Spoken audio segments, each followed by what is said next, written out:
ரஜினி சாருடைய 173வது படத்துல இருந்து சிபி சக்கரவர்த்தி விலகிட்டார் அப்படிங்கிற ஒரு செய்தி 2 நாளா வந்துகிட்டு இருக்கு.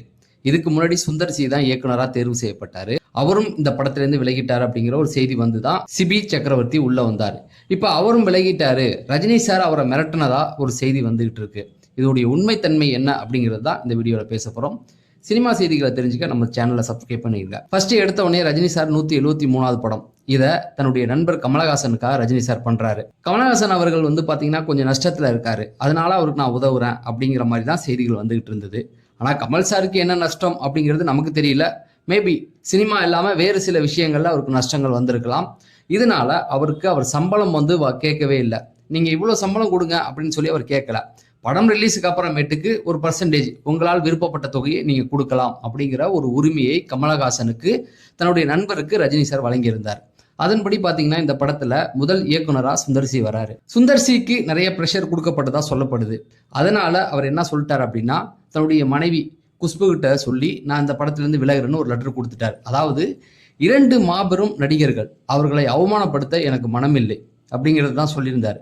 எங்களுக்குள்ள ஒன்றும் பெருசு இல்லை, நான் விலகிறதுனால நான் அவமானப்படுத்துறேன் அப்படிங்கிறதுல என்னால் அது முடியல அப்படின்றத சொல்லி விலகினார். ஆனால் இப்போ பார்த்தீங்கன்னா ஏடிஎம்கேல அவர் நிற்கிறாரு. இந்த படம் கமிட் ஆயிருந்தாருன்னா கமல் சார் பார்த்தீங்கன்னா டிஎம்கே, அவர் ஏடிஎம்கே, அதெல்லாம் ஒத்து போகாத ஒரு விஷயம். அப்போ ரஜினி சார் என்ன அப்படின்லாம் கேட்டுறாதீங்க, அவர் அரசியலில் இல்லைன்னு நம்ம வச்சுக்கலாம். இந்த சூழல்ல தான் சிபி சக்கரவர்த்தி வராரு. சிபி சக்கரவர்த்தி 2022-23 காலகட்டத்திலே ரஜினி சாரை வச்சு படம் பண்ணோம். அதாவது டான் படம் ரிலீஸ் ஆனதுக்கு அப்புறம் ரஜினி சார் ஜெயிலர் 2ல கமிட் ஆகிறதுக்கு முன்னாடி, அதாவது ஜெயிலர் 1 ரிலீஸ் ஆயிருந்தது. அப்பயே லைக்கா ப்ரொடக்ஷனுக்காக சிபி சக்கரவர்த்தி அவருக்கு ஒரு படம் பண்றதா இருந்தது. அவர் ரொம்ப நாள் ட்ரை பண்ணாரு. ரஜினி சார் ஆமா இல்ல அப்படின்னு ஒரு முடிவு எடுக்கல அப்படிங்கிற மாதிரி இருந்து சிவகார்த்திகேயனை ட்ரை பண்றாரு. சிவகார்த்திகேயனும் அதே சூழல்ல தான் இருக்காரு. ஏன்னா அந்த கதை அவருக்கு ஒத்து வரல அப்படிங்கிற மாதிரி ஒரு சூழல்ல இவர் தெலுங்குக்கு போறாரு. தெலுங்கு போய் நானிக்கு ஒரு கதை சொல்றாரு. நானிக்கு அந்த கதை ரொம்ப பிடிச்சிருது. அந்த தயாரிப்பாளர்கள் அந்த படத்துக்கு பட்ஜெட் ஏதோ கொஞ்சம் டிலே ஆகுது. அதே சூழல்ல தான் ரஜினி சார்ட்டேருந்து அவருக்கு ஒரு அழைப்பு வருது. அதாவது ராஜி கமல் ப்ரொடக்ஷன்ல இருந்து அவருக்கு ஒரு அழைப்பு வருது. அது என்னன்னா, நீங்க ரஜினி சார் படத்தை இயக்கணும் அப்படிங்கிற மாதிரி. ஸோ அதுக்கான வேலைகள்ல முழுசா இறங்குறாரு. அறிவிப்புகள் வந்தது. தாய்க்கிழவிட வெற்றி விழாவில் கூட அவர் ஒரு வார்த்தை சொல்லியிருந்தாரு, சீக்கிரம் தலைவருடைய படம் ஆரம்பிக்க போகுது அப்படின்னு. கதையெல்லாம் ரெடி ஆச்சு. ரஜினி சாருடைய அண்ணாமலை ஸ்டில்லுக்கு முன்னாடி வச்சு அந்த ஸ்கிரிப்டை கொடுத்திருந்தாரு. அப்பவே சொல்லியிருந்தோம், இந்த படம் குடும்ப பாங்கான அண்ணாமலை ஸ்டைலில் இருக்க போகுது அப்படிங்கிறது தான். இப்படி இருக்க சூழல்ல திடீர்னு 2 நாளைக்கு முன்னாடி ஒரு செய்தி வருது. என்ன அப்படின்னா, சிபி சக்கரவர்த்தி அந்த படத்திலிருந்து விலகிட்டார் அப்படின்னு. என்ன காரணம் அப்படின்னு கேட்கும்பொழுது 2 விதமான காரணங்கள் சொல்றாங்க.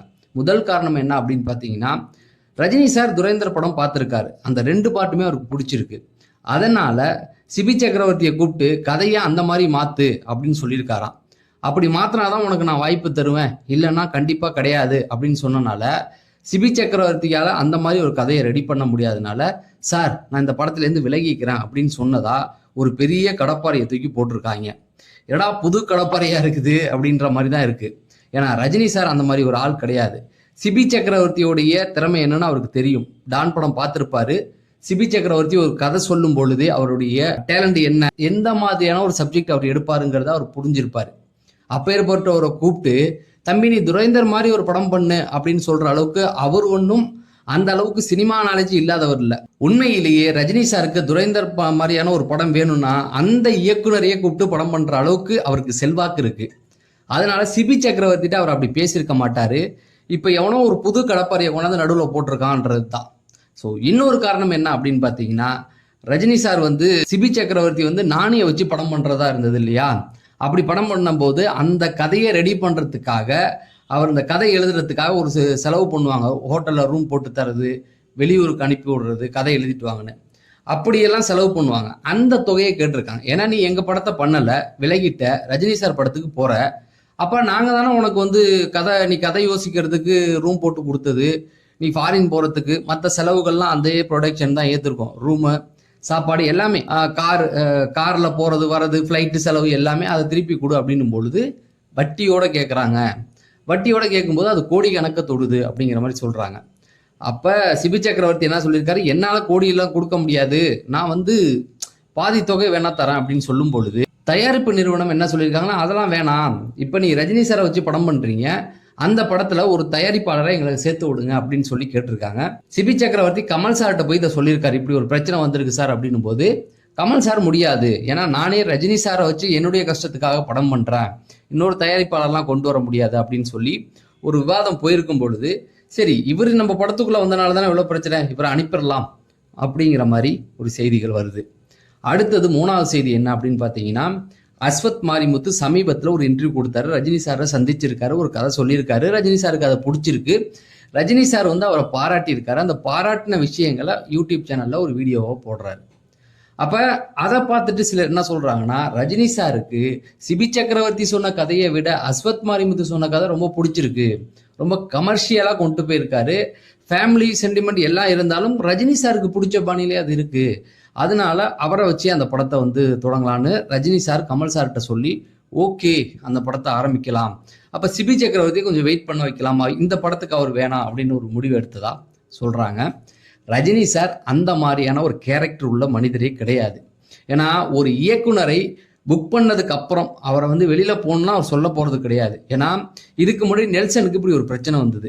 பீஸ்ட் படத்துக்கு முடிய கதை வந்து பீஸ்ட் படம் பண்ணிட்டு இருக்கும் பொழுதே ரஜினி சார் கூட ஒரு படம்னு சொல்லிட்டாங்க. பீஸ்ட் படம் ஃபிளாப் ஆனதுக்கு அப்புறமும் எல்லாம் சொன்னாங்க நெல்சனை அடிச்சு தொலைத்திருவான்னு. ஆனா அதே நெல்சனை வச்சுதான் இப்ப ஜெயிலர் 2 ரஜினி கமல் இணையிற படத்துக்கான ஒரு வாய்ப்பும் கொடுத்துருக்காங்க.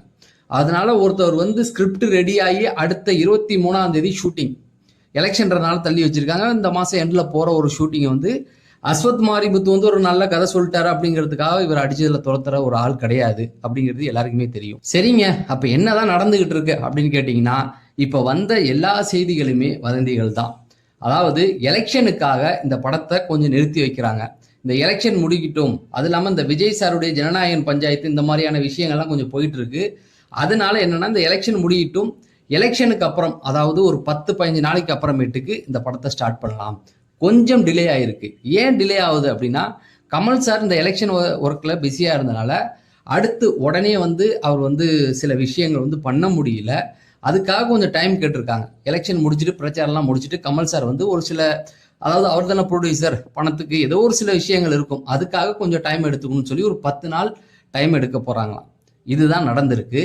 அதனால படம் வந்து கொஞ்சம் டிலேவா ஆரம்பிக்க போறாங்க. அதாவது இப்ப ஏப்ரல் ஆரம்பிக்க சொன்ன படம் ஒருவேளை மேக்கு அப்புறம் கூட ஆரம்பிக்கலாம். ஏன்னா மே மாசம் வெயில் இருக்கும், ரஜினி சாருடைய உடல்நிலையும் பார்த்திருந்து இந்த மேக்கு அப்புறம் கூட ஆரம்பிக்கிறதுக்கு வாய்ப்புகள் இருக்கு. சிபி சக்கரவர்த்தி வந்து விலகல, அது வதந்தி தான் சொல்லிட்டு இருக்காங்க. இன்னும் சிபி சக்கரவர்த்தி தான் வந்து அந்த படத்தை பண்ண போறாங்க அப்படிங்கிற நியூஸ் வந்து கன்ஃபார்மா சொல்றாங்க. ஏன்னா சிபி சக்கரவர்த்தி கதையை வந்து ரொம்ப சூப்பரா பக்காவா ரஜினி சாருக்கு பிடிச்ச மாதிரி எடுத்திருக்காரு அப்படிங்கிறதுனால தான் அவருக்கு அந்த வாய்ப்பே கிடைச்சிருக்கு. அதனால அவரை வந்து எடுக்க போறதெல்லாம் இல்லைங்க, இப்ப வந்திருக்கிறது வதந்தி தான். அதாவது இப்ப அஸ்வத் மாரிமுத்து சொன்ன கதையெல்லாம் வச்சு ஒரு புதுசா ஒண்ணு திரிக்கிறாங்க, படம் கொஞ்சம் டிலே ஆகுது, ஷூட்டிங் டிலே ஆகுதுங்கிறதுக்காக நிறைய வதந்திகளை கிளப்பி விடுறாங்க. ஒருவேளை மாற்றங்கள் இருந்தா அதை பேனர் வழியாவே ரஜினி சார் சொல்லிடுவாங்க, இந்த மாதிரிலாம் இழுத்தடிச்சுக்கிட்டுலாம் விட மாட்டாங்க அப்படிங்கிறது தான் இப்பைக்கு நமக்கு கிடைச்ச தகவலின்படி. சிபி சக்கரவர்த்தியை இன்னும் வெளியே அனுப்பவில்லை, அவர் தான் அந்த படத்தை பண்ண போறது உறுதி அப்படிங்கிற மாதிரி சொல்றாங்க. உங்களுக்கு ரஜினி சார் பிடிக்குன்னா இந்த வீடியோவை லைக் பண்ணிருங்க. நம்ம அடுத்த வீடியோவில் சந்திப்போம். நன்றி, வணக்கம்.